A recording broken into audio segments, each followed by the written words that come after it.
My name is Kyron. I grew up, my father was in the military, so I moved around a lot as a kid. My parents were very focused on making sure we had a relationship with God. I grew up with both of them being youth leaders. And so they always made sure we were at church. They got us involved in church events. However, moving around so much, we never really put down roots in a single church. Church was more of a place I went on Sundays where I sat around, sometimes in a pew, sometimes just in a chair, waiting for the clock to run down. When I was 10 years old, my dad deployed, and we had just moved to a new house. I put a lot of pressure on myself to be the perfect kid, the perfect person, as it were. It was just me, my mom, and my sisters, and so with my dad gone, I didn't really know anybody at school. Church was kind of the only place I could go where I didn't have to pretend to be okay.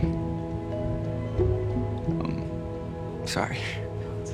And there wasn't really a given moment where I found God. He kind of found me. He really was an emotional anchor that I needed. There was just a feeling of, I'm gonna make it through this.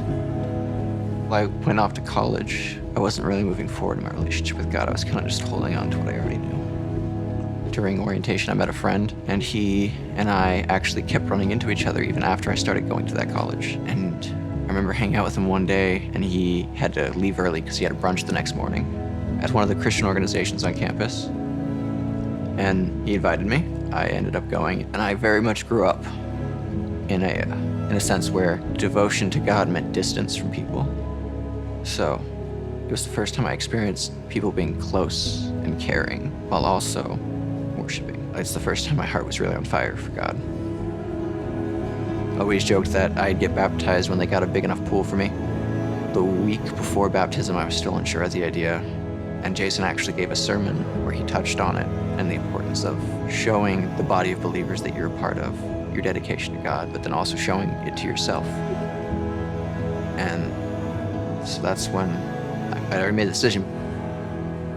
I've gained a certain vigilance about my own walk, and just to see that God never once questioned whether or not to stay, whether or not to love me, just how much he loves me, just to an extent that I can't even put into words.